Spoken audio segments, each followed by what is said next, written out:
Hello everyone and welcome back. Today you find me in Qatar driving the Alfa Romeo Tonale. I'm spending the day with this car and I thought why not show you what it's all about because it's a very interesting car. Now I'm traveling light, so I'm going to be using my iPhone for this review. I guess it's good enough. Let me show you what it's all about. So we are going to start off with the key fob of the Tonale. You can see it's a pretty chunky key, but I love this Alfa Romeo lettering on the bottom, very premium. Unlocking the vehicle from this button, it's going to have this nice little light show. It's flickering under the sunlight, but I mean looks really nice. Double tap on the key. The automatic tailgate is going to open up.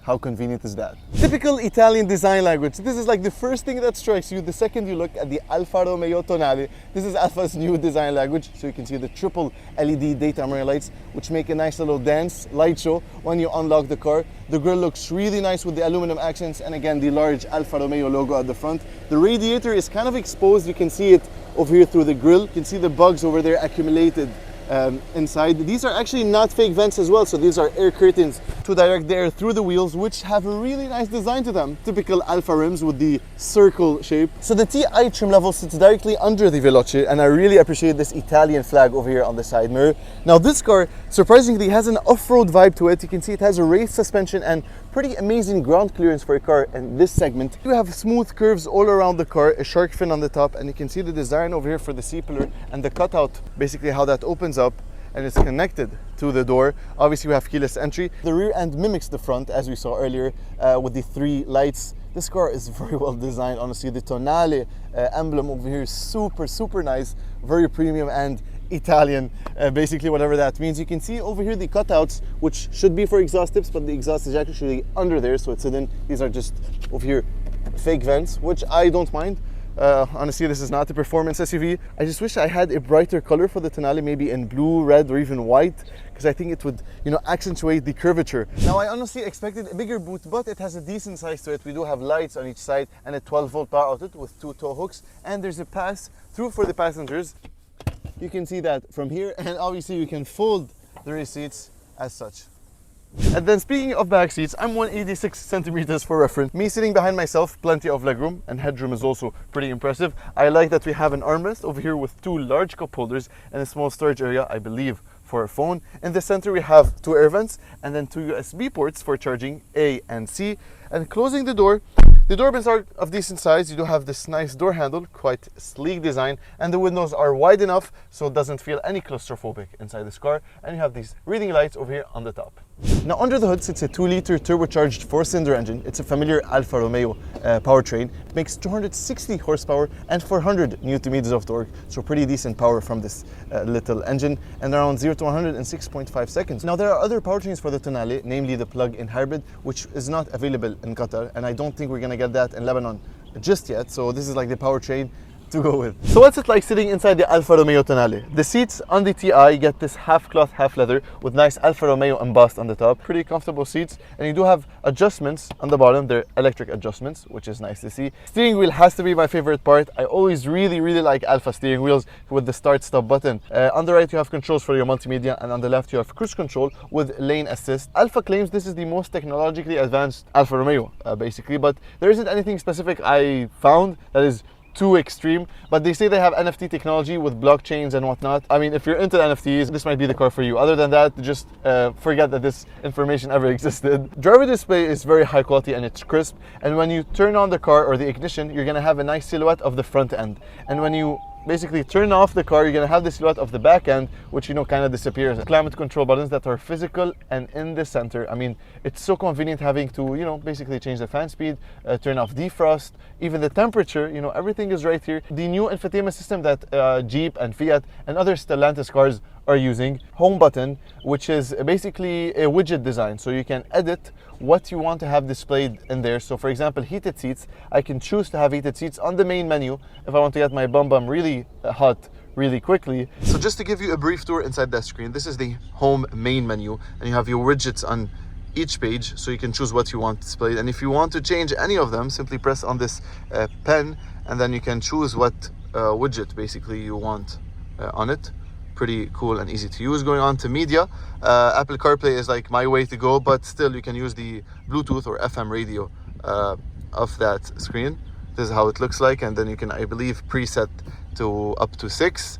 The AB radio over here, and then this for your phone. all presets. Okay, so we have 18. Can we increase that? Okay, you know what?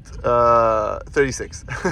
And then going on to phone, this is what it looks like. Navigation, it's pretty quick and again easy to use. Zoom in, zoom out.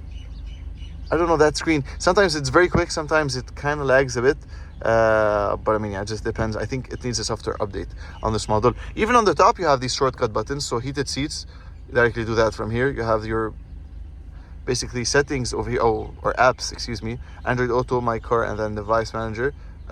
These are your favorite stuff, but you can go on to all. So ambient color is one thing you can choose.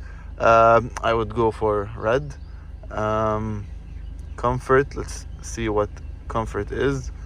So climate control, okay, cool. What else?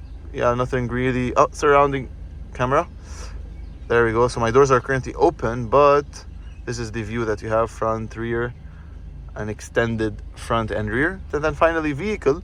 So this is like basically overview, and you have a nice silhouette of the Tonale over here. Such a very well designed car. And then you can see based on the driving mode how these are going to change. So engine, torque, accelerator, shifting, and then steering. So in normal, you have basically normal, but in D, this is in sport, sport, and then advanced efficiency, again you have normal, comfort, and then comfort. A trip, performance, I believe these will be the gauges over here. So yeah, like torque, for example, accelerating, you're gonna see how much the turbo and then how much torque you're putting on, and then you can turn off the screen from here. Okay, to use Apple CarPlay, you have USB-C and USB-A port, so you simply plug it here and it's super quick, you know, directly connects, and we have a wireless 4 charging pad, which is nice to have. This is like the only non-modern thing on the Tonale, like a big fat gear selector that I like, and you can upshift and downshift using it. Electronic parking brake and a volume scroll wheel is on the menu as well. It's finished in this nice material over here all around, and this mesh grille for the metal on the top. And then finally we have to mention the DNA scroll wheel, dynamic, normal, and advanced efficiency with traction control button. This is not a button, by the way. It looks like a button, but it's not. You simply scroll through that, and it's in dynamic. Obviously everything stiffens, you know, throttle response is more responsive and aggressive. Now this center console is raised slightly higher. I kind of noticed that, so like I can feel it a bit higher for me, so someone that's shorter will feel like this is a bit of a stretch. Glove box, again, finished in this scratchy plastic, unfortunately, but it has a wide opening, decent size. Sun visors are pretty large. Let's see if that opens. There we go. No sunroof on this example, but you can get it on the higher trim levels, as well as the paddle shifters behind the wheel. All right, so this is a POV drive of the Alfa Romeo Tonale. First of all, you can see that steering wheel design is beautiful in your hands. I like the D shape. And then you have your controls on the right for your multimedia stuff, and on the left cruise control, as I mentioned earlier, with the lane assist. This car will steer you back into your lane in case you fail to do so. And then that center screen, really nice layout, honestly. This whole car is user-friendly and pretty easy to reach out anything. Now on the left you have your controls for your headlights, and then this steering wheel is telescopic, so you can move it up and down and then forward and backwards. Pretty smooth, very comfortable, and the gear selector position is really cool with the Italian flag over here. I'm honestly really excited for this car to come to Lebanon because I believe it will sell very well, especially with this powertrain setup. I mean, it's all-wheel drive, it's perfect for our roads, and then it's pretty torquey. Again, as I mentioned, at 400 Nm of torque, you genuinely do not need more power in this family SUV. We have been missing this Italian style from these from this segment, especially when it's flooded with Germans and now Chinese.